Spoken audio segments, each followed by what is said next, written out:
Hello guys, welcome to my channel. నేను మీ దీపుని. ఈరోజు నేను దోసకాయ చట్నీతో మీ ముందుకు వచ్చేసాను. సో దోసకాయ చట్నీ చిన్న చిన్న పీసెస్ తగులుతూ తింటుంటే చాలా టేస్టీగా ఉంటుంది. సో అది ఎలా ప్రిపేర్ చేసుకోవాలో ఈరోజు మీకు ఈ వీడియోలో చూపించబోతున్నాను. ఒక పాన్ పెట్టుకోవాలండి. అందులో ఆయిల్ గట్ట ఏమి వేయకూడదు. ఆయిల్ ఏమి వేయకుండానే పల్లీలు అలానే నువ్వులతో మనం చేసుకుంటే టేస్ట్ అనేది చాలా బాగుంటుంది. పల్లి అలానే నువ్వులు కూడా మన బాడీకి చాలా మంచిది. నువ్వులు అప్పుడప్పుడు మనం వాడుతూ ఉంటే చట్నీస్లో కానీ కర్రీస్లో కానీ వాడుతూ ఉంటే మనకైతే చాలా నువ్వులు మన బాడీకి చాలా మంచిది కాబట్టి చాలా హెల్తీగా ఉంటుంది. సో చట్నీ కూడా చాలా టేస్ట్ ఉంటుంది. సో వాటి ముందు రెండింటిని ఫ్రై చేసేసుకుని పక్కకైతే పెట్టేసుకోవాలండి.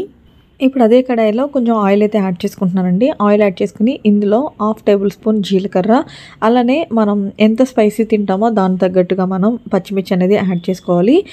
ఈ దోసకాయ చట్నీలో టమాటా యాడ్ చేసుకుంటే చాలా బాగుంటుంది. పండిన టమాటా 2 లేదా 3 అయితే యాడ్ చేసుకోండి. మీరు ఎంత క్వాంటిటీ చేసుకుంటున్నారో దాని ప్రకారంగా అయితే మీరైతే యాడ్ చేసుకోండి. నేను ఒక దోసకాయ అయితే చేస్తున్నాను. దోసకాయ మరీ పండిపోతే అయితే బాగోదండి. కొంచెం దూరంగా ఉన్నప్పుడే టేస్ట్ అనేది బాగుంటుంది. సో అందులో కొంచెం చింతపండు అలానే వెల్లుల్లి వేసి బాగా మగ్గబెడుతున్నాను. ఇప్పుడు మనం ఫస్ట్ పల్లి నువ్వులు ఫ్రై చేసేసుకున్నాం కదండి, అది ఫస్ట్ అయితే పౌడర్ చేసుకోవాలి. సో మనకి ఈ విధంగా వస్తుంది. అప్పుడు మనం ఇందులో డైరెక్ట్ మనం పచ్చిమిర్చి అలానే టమాటా చింతపండు వేసి మగ్గు పెట్టుకున్నాం కదండి, అది ఇందులో వేసేసుకోవాలి. ఇందులో వేసేసి మళ్ళీ ఇంకొకసారి అయితే మనం మిక్సీ పట్టుకోవాలండి.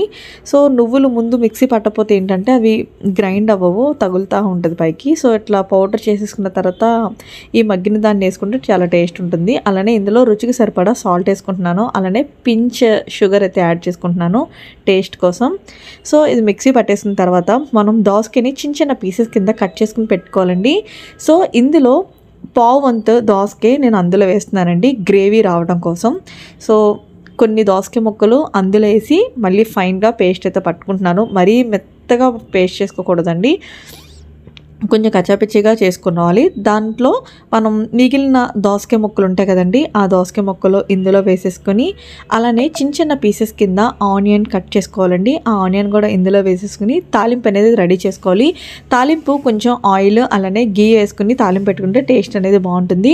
ఇందులో కొంచెం ఆయిల్ కానీ గీ వేసుకున్న తర్వాత పచ్చిశనగపప్పు, ఎండుమిర్చి, కరివేపాకు, ఆవాలు, కొంచెం జీలకర్ర వేసుకుని ఇందులో కొంచెం ఆయిల్ ఎక్కువగానే వచ్చేటట్టుగా తాలింపు అంతటిని దీంట్లో వేసుకోవాలండి. చట్నీ తాలింపు పెట్టుకుంటే చాలా టేస్ట్ ఉంటుంది. ఇది దోశల్లోకి కానీ ఇడ్లీలోకి కానీ రైస్లోకి కానీ కూడా చాలా బాగుంటుంది. డైలీ ఒకటే కర్రీతో తినాలంటే బోర్ వస్తున్నప్పుడు ఇలా మీరు చట్నీస్ చేసుకుంటే చాలా బాగుంటుంది. దోసకాయ చట్నీ అయితే చాలా బాగుంటుంది. పీసెస్ తింటూ ఉంటుంటే ఆ పీసెస్ తగులుతూ ఉంటే చాలా బాగుంటుంది. కొంతమంది డైరెక్ట్ మొత్తం పేస్ట్ చేసి చేస్తారు. బట్ ఇలా దోసకాయ ముక్కలు కొన్ని ఇందులో డైరెక్ట్ వేసుకుని చేసుకుంటే చాలా టేస్ట్ ఉంటుంది. ఒకసారి అయితే ట్రై చేయండి.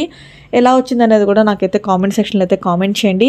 ఐ హోప్ నా వీడియో మీకు నచ్చినట్లయితే ప్లీజ్ ఫ్రెండ్స్ లైక్ చేయండి, షేర్ చేయండి, అలాగే సబ్స్క్రైబ్ చేసుకోవడం మాత్రం మర్చిపోద్దు.